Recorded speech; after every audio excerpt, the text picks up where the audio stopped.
masamang pinaplano si Olga para magpatayan ang mag-ama. Ipinaalam kunwari ni Olga kay Tanggol na nakauwi na si Alberto sa Pilipinas at alam niya kung saan ito nagtatago. Gusto rin malaman ni Tanggol ang kinaroonan ni Alberto dahil gusto na niya itong papatayin para makahiganti na siya kay Mokang.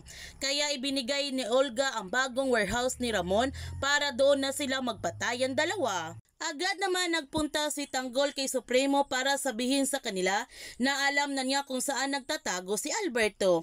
Kaya nakahanda na sina Supremo na sumama kay Tanggol para tulungan ito na maghiganti kay Alberto o Ramon. Noong nakarating na sila sa kinaroonan ni Ramon, nangangalit sa galit naman si Tanggol noong nakita niya ang pagmumukha ni Ramon. Babarilin na sana niya ito, ngunit nakailag si Ramon dahil nakita siya ng mga tauhan ni Ramon. Dito na nga magsisimula ang matinding bakbakan sa pagitan ng grupo ni Ramon at Tanggol. Nakisali na rin ang grupo ng Red Phoenix dahil gagamitin nila ang pagkakataon na ito na makahiganti sa mga Montenegro. Habang si Lucio, binaril naman niya si Supremo at sobrang masaya pa siya nito dahil napahigantihan na niya si Yuli at kulang pa ito ang buhay ni Supremo sa kanilang ginawa sa kanyang pinakamamahal na Yuli.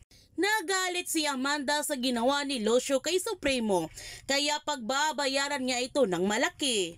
Gayon pa man sa pagtutuos nila Ramon at Tanggol, sobrang nagulat si Ramon nung nakita niya ang pagmumukha ni Tanggol at para siyang nananalamin nito. Titindi naman ang kanilang bakbakan sa isa't isa at hindi nararamdaman ni Tanggol ang lukso ng dugo habang naglalaban sila ni Ramon dahil nanaig ang kanyang galit nito. Ngunit si Ramon ay nararamdaman niya ang lukso ng dugo kay Tanggol habang naglalaban silang dalawa. Ito na kayang tamang panahon para malaman nila Ramon at Tanggol na mag-ama silang dalawa? Ito na kayang katapusan sa pagpapanggap ni David bilang Tanggol? Yan ang ating aabangan sa Batang Quiapo. Kung bago ka pa channel ko, don't forget to like, subscribe, and click notification bell para palagi kang updated sa mga videos in-upload ko. Thank you for watching and God bless everyone!